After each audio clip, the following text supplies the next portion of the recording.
Risk management का पहला rule stop loss होता है। अगर आप 5,000 से ट्रेडिंग जर्नी शुरू करते हैं और 2 दिन में आपने हजार रुपए कमा लिया, तीसरे दिन आपने ये समझा कि अब मैं ट्रेडर बन चुका हूँ, सब कुछ लगा देता हूँ दांव पर और मोटा पैसा बनाता हूँ, उसी दिन मार्केट आपका सारा पैसा खा जाएगी और हिड़कार भी नहीं मारेगी। इसीलिए रिस्क मैनेजमेंट को साथ लेकर चलना बहुत जरूरी है। ट्रेडिंग मार्केट में आपको कितना रिस्क टू रिवॉर्ड रखना है ताकि आप प्रॉफिटेबल ट्रेडर बन सकें, इसी को जानने के लिए हम 2 से 3 रिस्क टू रिवॉर्ड को जानेंगे।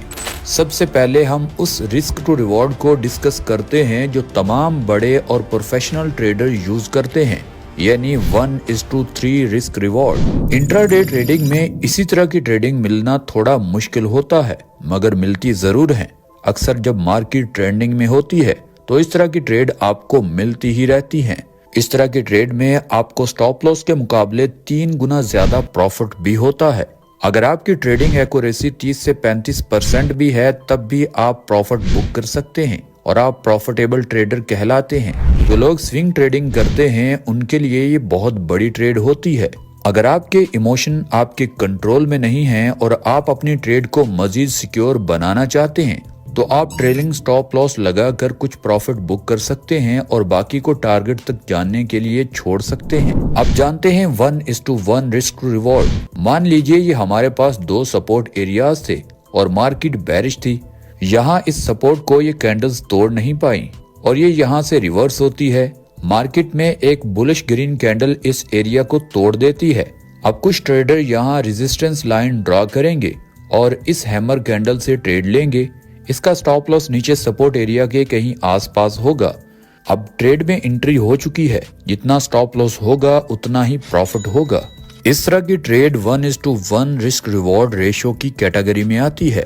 अब आप खुद देखें कि हम इतने बड़े ट्रेडर तो है नहीं कि 10 में से 5 ट्रेडें हम विन करेंगे और बराबर काम को रखेंगे, यानी हमें प्रॉफिट बनाने के लिए अभी भी 10 में से 6 से 7 ट्रेडें विन करना होगी, तभी हम प्रॉफिट बना सकते हैं, जो बहुत मुश्किल काम है। ऊपर से ब्रोकर का खर्चा भी हमें निकालना है। तो जब इस तरह की ट्रेड्स में हम फंस जाते हैं तो बार हमें ट्रेडें लेना पड़ती हैं। इससे ओवर ट्रेडिंग होती है और हम बजाय प्रॉफिट के लॉस में चले जाते हैं। और इससे सबसे इम्पोर्टेंट आपकी साइकोलॉजी भी डिस्टर्ब होती है और आप अपना ज्यादा लॉस करना शुरू कर देते हैं, यानी एक लॉस को रिकवर करने के लिए आप बार लॉस करते जाते हैं। आपको 1:1 कभी भी नहीं लेनी, यानी इस तरह की ट्रेड्स मैं आपको कभी भी रिकमेंड नहीं करूंगा। मार्केट में अगर सबसे खराब रिस्क टू रिवॉर्ड रेशियो है तो वो है 1:1। दोस्तों अब चलते हैं 1:2 रिस्क टू रिवॉर्ड रेशियो की जानिब। अब यहाँ मार्केट बुलिश जाता है, एक स्विंग हाई के उस सपोर्ट एरिया में मार्केट आता है और यहाँ पर एक बुलिश इनगल्फ कैंडल बनती है, जिससे एक स्ट्रॉन्ग रिवर्सल सेटअप बनता है। अब आप यहाँ एंट्री करेंगे।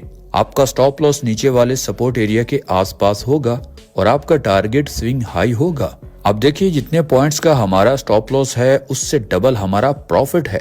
अब ये होता है 1:2 रिस्क टू रिवॉर्ड।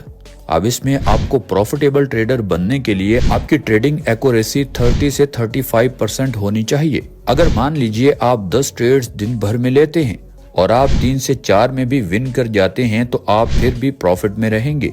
इंट्रा है उसके लिए ये सेटअप ज्यादा प्रॉफिटेबल साबित होगा। इस सेटअप के इस्तेमाल से आप स्कैल्पिंग में भी अच्छा खासा प्रॉफिट बुक कर सकते हैं। एक बात आपको याद रखनी है कि मार्केट कभी भी आपके टारगेट की तरफ सीधा नहीं जाएगा। मार्केट ऐसे मूव करेगा कि आप अपने टारगेट से पहले ही भागने लगोगे। आपको इस सूरत हाल में स्ट्रिक्टली अपने रूल्स को फॉलो करना है। बहुत ज्यादा आपको लगता है कि मार्केट आपके स्टॉप लॉस को हिट करेगा ही करेगा, यानी कि आपको ये लगता है कि मैंने गलती से एंट्री ले ली है, आपका स्टॉप लॉस हिट हो सकता है तो आप ब्रेक इवन भी कर सकते हैं और दोबारा मार्केट जब आपको मौका दे, यानी आपके टारगेट पर जब मार्केट आएगी आप तब एंट्री लेंगे। इन चीजों को आप स्ट्रिक्टली फॉलो करेंगे तो आपके लॉस के चांसेस काफी कम हो जाएंगे और आप प्रॉफिटेबल ट्रेडर भी आहिस्ता आहिस्ता बनना स्टार्ट हो जाएंगे। अब देखिए ट्रेडिंग के दौरान आपको चंद चीजें जरूरी याद रखनी है। अगर आप स्विंग ट्रेडिंग करते हैं तो आप 1:2 बोर्ड को ही फॉलो करेंगे। किसी भी ट्रेड में एंट्री से पहले अपना स्टॉप लॉस तय करेंगे, यानी कि मैं इतना ही नुकसान अफोर्ड करूंगा। ऐसा नहीं करेंगे कि जब आप एंट्री लें उसके बाद ही आप स्टॉप लॉस तय करें। सबसे पहले आपको स्टॉप लॉस तय करना है कि मैं इतना स्टॉप लॉस रखूंगा तब एंट्री लूंगा। स्टॉप लॉस के मुकाबले में अगर आपका प्रॉफिट ज्यादा है तभी आप एंट्री लेंगे। दिन भर अगर आप 3 से 4 ट्रेड्स लेते हैं और आपके 3 स्टॉप लॉस हिट हो जाते हैं तो उस दिन बिना सोचे आप मार्केट को छोड़ देंगे। वो दिन आपका नहीं है। अगले दिन न्यू एनर्जी के साथ आप अपने दिन का आगाज करेंगे। और लास्ट पर अगर आप आपके टाइम फ्रेम पर आप ट्रेड करते हैं तो लाजमी 1:2 से नीचे आप